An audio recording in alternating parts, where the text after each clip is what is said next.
dio i ta medicinska njega, pretpostavljam da će se moći koristiti bez da se plaća, naravno, preko HZZO-a, svi koji imaju pravo na zdravstvenu zaštitu, naravno da to imamo. I nadam se da ćemo naravno imati ugovor sa HZZO-om i da će ta patronaža koja će to raditi u sklopu svog redovnog posla i da neće od stanara naplaćivati te usluge. Dok ove druge usluge, moram priznati, sigurno će se plaćati, ali evo opet naglašavam, vjerojatno po povoljnim cijenama, nego bi to bilo inače, tako kako se to popularno danas izražavamo na tržištu. Isto tako, da kažem da u naselju Zlatni DOB, osim ovih zadovoljavanja osnovnih životnih potreba, a što se podrazumijeva hrana, stanovanje, higijena i tako dalje, ja se toplo nadam da ćemo imati i, da tako kažem, razbibrigu, da ćemo imati sigurno raznih druženja, raznih uveseljavanja, izleta, mogućnosti proslava, određenih svečanosti i tako da uistinu mislim da neće biti potrebe da stanari Zlatne dobi to traže van naselja. To ne znači da oni moraju tamo biti i da ne mogu, ali mislim da će na tom jednom mjestu biti sve pruženo i da će biti zadovoljni kvalitetom usluga.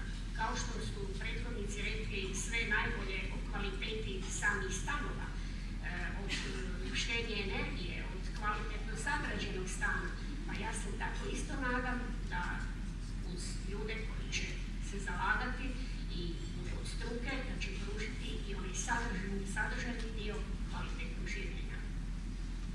Pa možda sad samo još eto da zaključim, jer ne bih htjela puno i dugo pričati, jer u krajnjoj liniji to će se sve, pretpostavljam, vrlo brzo realizirati, pa ćete vi to onda odmah i koristiti.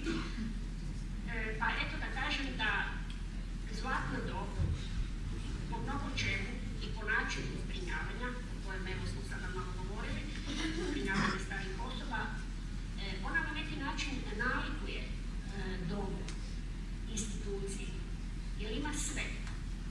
A opet nije dom na koji smo mi do sada navikli, dom u sustavu socijalne skrbi koji je do sada pružao uslugu. Jer do sada, ako ste odlazili u dom socijalne skrbi, ako ste nekog posjetili, vidjeli ste da ta starija osoba kada dolazi u dom mora biti spremna na mnoge prilagodbe. Ona mora dijeliti prostoriju sa još nekim ko je došao tko zna od kuda, sa drugačijim navikama, drugačijim stilom življenja, standardom i mnogo čime.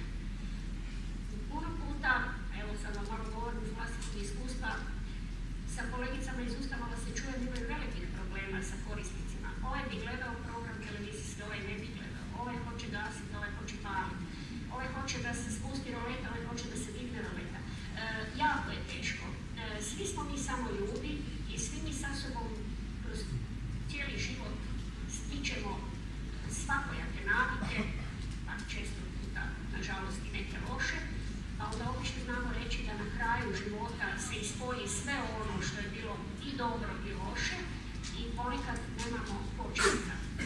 Nije ono uzalud što kažu stari ljudi su ko djeca, a možda jesu ponekad, jer su svjesni toga da su sad u fazi kad se o njima treba jednako brinuti kao o djeci. I onda oni i traže na taj način da se o njima neko brine. I onda oni nemaju nikakvih kočnica da ne ispoljavaju sve ono što žele. Često puta i ne